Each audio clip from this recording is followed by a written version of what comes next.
talk to us just how important a certain few names of ultimately tech stocks have been to the rally so far this year. Yeah, Caroline, we get a lot of inquiries from our clients about how much the market has gone up this year, and is this a good time to get into equities? And when you break it down, there are really two stock markets. There's the Super 7, the biggest tech and consumer companies like Amazon, Tesla, Microsoft, Apple, Google, obviously Nvidia, that have surged. On average, as of Friday's close, they were up 67% year to date, whereas the rest of the market was only up 0.3%. And that really does tie into two narratives. One, the growth opportunity related to AI on the one hand, and then the rest of the market, which is all about recession risks, interest rate risk, inflation risk, as we're seeing materialize today. Let's dig deeper into the AI equation, because yes, Nvidia now back below that 1 trillion, but still basically what a surge. Are we putting too many eggs in just a very few baskets? Are you on the sort of Cathie Wood side of the equation that there are other companies that are going to win here and you should start looking at better valuations out there?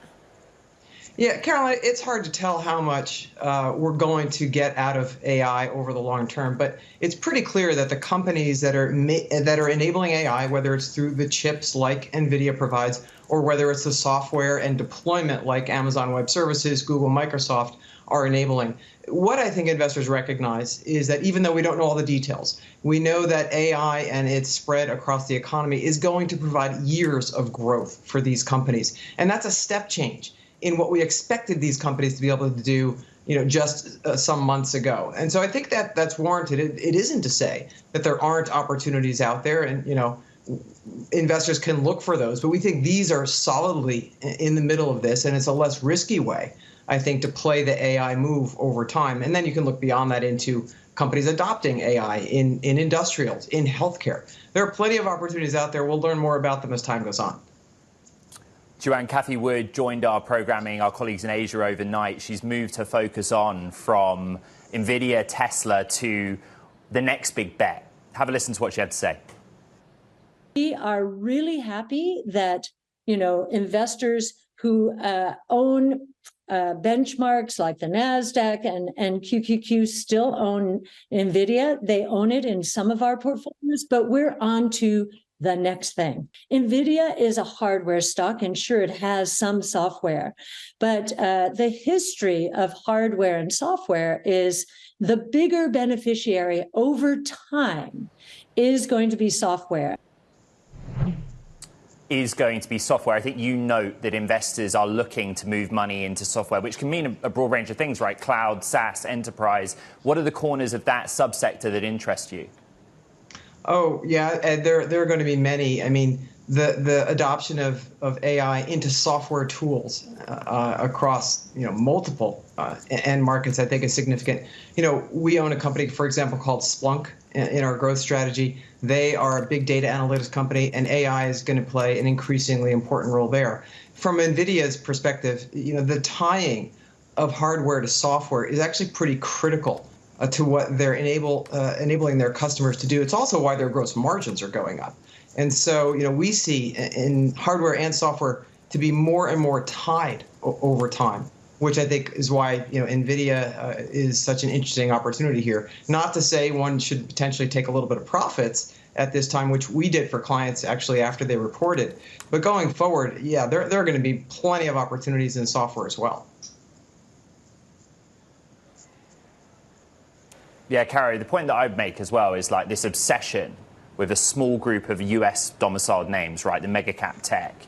But if you look at the commentary of the broader market, particularly the bond market, when we think about this economy and global inflation, everyone's got an eye on China. And, well, Elon Musk is there at the moment, isn't he, as well, that you were just highlighting a bit earlier. I mean, JoAnne, to that point, how much, when you're looking in the macro, when you're looking at what's happening here in the US and everyone seeing the 7 winners, the rest leaving behind when we think about where inflation's at, how much are you looking for your investor base at, China, Europe being opportunities or being just areas you need to stay well away from at the moment?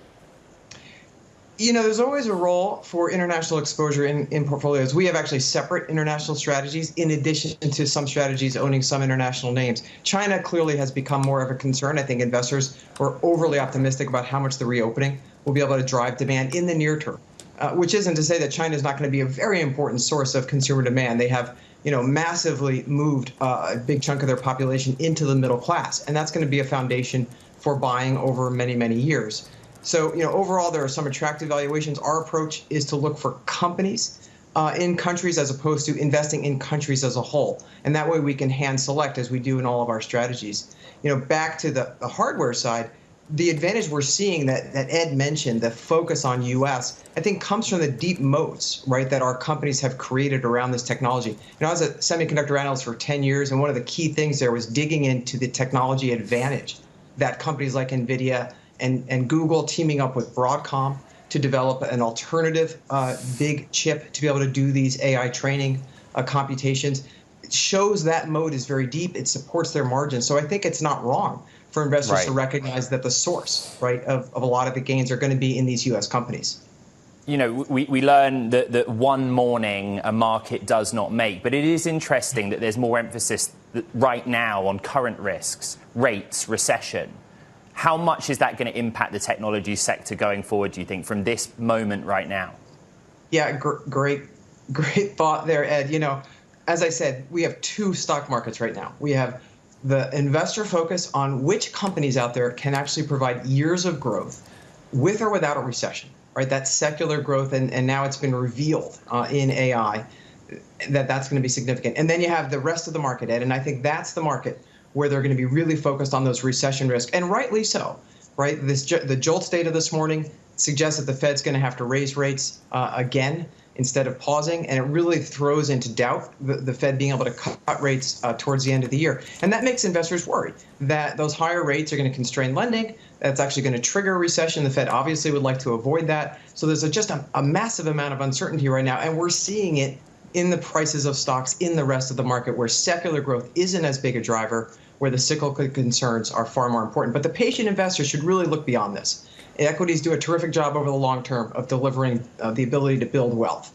So it's an opportunity potentially to get some of those companies in the rest of the market and build those positions now while risks are high. And if you're a long-term investor, you can look beyond that and build really solid, diversified portfolios. And take profit in the 7 names that have driven us thus far? We've done some of that, absolutely. We're actually slightly now underweight Nvidia. We've been overweight for the last year.